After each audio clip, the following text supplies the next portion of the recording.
Hello everyone, বাড়িতে কোনো কাজ ছিল না, তাই ভাবলাম তোমাদের সঙ্গে একটু মেকআপ টেকনিক শেয়ার করি এবং তার সঙ্গে একটা মেকআপ লুক শেয়ার করি। যেই মেকআপ লুকটা তোমাদের যে কোনো ফেস্টিভ্যাল বা বিয়ে বাড়ি যে কোনো অকেশনেই তোমরা করতে পারবে। তো চলো দেখে নাও কীভাবে কী করছি। ফার্স্টেই আমি কাঁদতে কাঁদতে লেন্স পরে নিয়েছিলাম, তোমরা আবার যেন ন্যাকামি বলো না।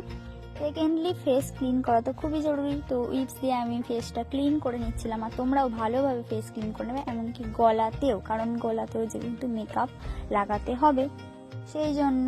তারপরে তোমরা একটা ভালো ব্র্যান্ডের ময়শ্চারাইজার লাগিয়ে নেবে। আমি এখানে রিকর্ড দিয়ে স্টার্ট করেছিলাম, কারণ আমার মনে হয় রিজনেবল প্রাইসের মধ্যে রিকর্ড ইজ বেস্ট ময়শ্চারাইজার, তো সেই জন্য আমি রিকর্ড ব্যবহার করেছি। তারপরে আমি প্রাইমার ব্যবহার করেছি। আর আমি ব্র্যান্ডের নামগুলো বলবো না, ব্র্যান্ডের নামগুলো বললে পারে আসল টেকনিকটাই বলা হবে না। আর হ্যাঁ, তোমাদের এটাও বলে দিই, আমি প্রোডাক্টগুলো যথেষ্ট পরিমাণে ব্যবহার করেছি, লাইটের কারণে বোঝা যাচ্ছে না। তোমরা যেন বলো না মেকআপ আর্টিস্ট টিপকে, ভালোভাবে দেখো, বুঝতে পারবে আমি যথেষ্ট পরিমাণে ব্যবহার করেছি। এখানে আমি ম্যাজিক ড্রপস ইউজ করলাম, শুধু মেকআপটা ম্যাজিকের মতো করে তুলবো সেটার জন্য না, মেকআপটা অনেকক্ষণ লং লাস্টিং করবে এবং ওয়াটার রেজিস্ট্যান্ট বা ওয়াটারপ্রুফ করে তুলবে। তারপর আমার যদিও খুব একটা ব্ল্যাক ডার্ক স্পট নেই, তাও আমি একটু ঢাকার যেটা আছে সেটাকেই আমি ঢাকার চেষ্টা করলাম। এইভাবে ভালোভাবে স্কিন প্রিপারেশান করে নেবে, ঠিক আছে? স্কিন প্রিপারেশান ঠিকঠাকভাবে না করলে মেকআপটা ভালোভাবে বসবে না স্কিনের সাথে। মেকআপ করার লাস্ট মুহূর্তে দেখবে কোথাও সাদা সাদা মনে হচ্ছে বা কোথাও ক্র্যাক হয়ে যাচ্ছে, তো তার জন্য ভালোভাবে স্কিন প্রিপারেশান করাটা খুবই জরুরি। আর হ্যাঁ, যেটা তোমাদের বারবার বলে থাকি, যে কোনো প্রোডাক্ট লাগানোর পর ভালোভাবে স্কিনের সাথে অ্যাবজর্ব করে নেবে, ভালোভাবে স্কিনের সাথে মিশিয়ে নেবে প্রোডাক্টটা। দেখে মনে হয় যে মেকআপ করা আছে, বাট নো মেকআপ মেকআপ লুকের মতো, তাই তো? আর এই রকম মেকআপ লুকই এখন সকলে চায়।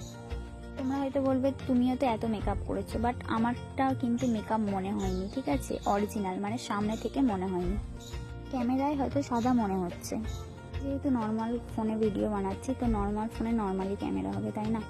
লাইট সেটআপও খুব একটা ভালো নয়, তবুও তোমাদের চেষ্টা করি ভালোভাবে দেখানোর। তো ফাউন্ডেশন ইউজ করার পর কম্প্যাক্ট দিয়ে মেকআপটা সেট করে নিয়েছি, আর এখানে পাউডার কন্ট্রোল করছিলাম।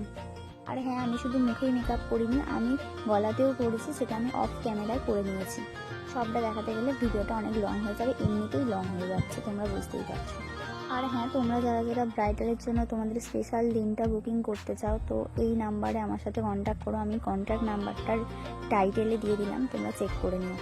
তোমরা তো জানো আমার ব্লাশার কতটা ফেভারিট, তো যতবার ভিডিও হয়েছে আমি ততবার ভিডিওতে একই কথা বলেছি, আমার ব্লাশার খুবই ভালো লাগে, পছন্দের জিনিস। তাই আমি দেখো কত ভালোভাবে লাগাচ্ছিলাম, একদম গালগুলো টমেটোর মতো লাল লাল করে নিলাম। তোমাদের কি বলবো, আমি যখনই মেকআপ করি না, আমি ব্লাশার লাগাতে ভুলি না। মেকআপে কিছু থাক আর নাই থাক, লিপস্টিক আর ব্লাশারটা মাস্ট আমার মেকআপে থাকবেই।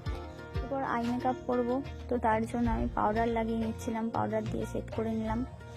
তো অনেকেরই কোয়েশ্চেন থাকে আই মেকআপের আগে কেন পাউডার লাগানো হয়, এই ভিডিওর মাধ্যমে আমি ওই কোয়েশ্চেনটা তোমাদের ক্লিয়ার করে দিচ্ছি। আই মেকআপের আগে পাউডার এই কারণেই লাগানো হয়, আই শ্যাডোগুলো ঝরে ঝরে পড়ে, তাই না?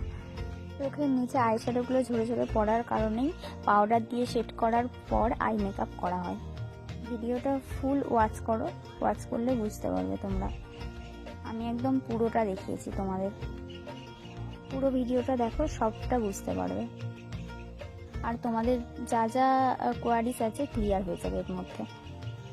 সব কিছুটা ক্লিয়ার করার জন্যই এই ভিডিওটা অনেকটা লং হয়ে গেছে। দেখে নাও, এখানে দেখাচ্ছি আমি তোমাদের যে কিভাবে পাউডারটা দিয়েছিলাম, পাউডারের ডাস্টগুলো কিভাবে তোমরা রিমুভ করবে ভালোভাবে দেখিয়ে দিলাম। কিন্তু এখানে আমি হাইলাইটার লাগাচ্ছিলাম, এটা ছিল পিএসির হাইলাইটার, খুবই একটা ভালো হাইলাইটার, আমার খুব পছন্দের। এই কারণেই পছন্দের যে হাইলাইটারটা লাগানোর পর দেখে মনে হয় না যে হাইলাইটার লাগানো আছে। দেন ফিক্সার দিয়ে মেকআপটা পুরো সেট করে নিলাম। তোমরা দেখে বলো কেমন লাগছে লুকটা। আর এখানে আমি দু রকমের লুক করেছিলাম লিপস্টিকের কারণে, কারণ এখানে আমি রেডটা লাগিয়ে দেখছিলাম কেমন লাগে। তোমরা বলো কোন লুকটায় ভালো লাগছে। রেডটা লাগিয়েছিলাম, তো রেডটা আমার মনে হলো খুব একটা মানে ভালো লাগছে না, সেই জন্য আবার একটা অন্য রকমের লিপস্টিক নিউড কালার লাগিয়েছি। আমার তো নিউড কালারটা বেশি ভালো লেগেছে, দেখে নাও তোমাদের কেমন লাগছে। ভিডিওটা ভালো লাগলে যারা ফেসবুক থেকে দেখছো পেজটা অবশ্যই ফলো করো, আর যারা ইউটিউব থেকে দেখছো তারা চ্যানেলটা সাবস্ক্রাইব করতে ভুলো না।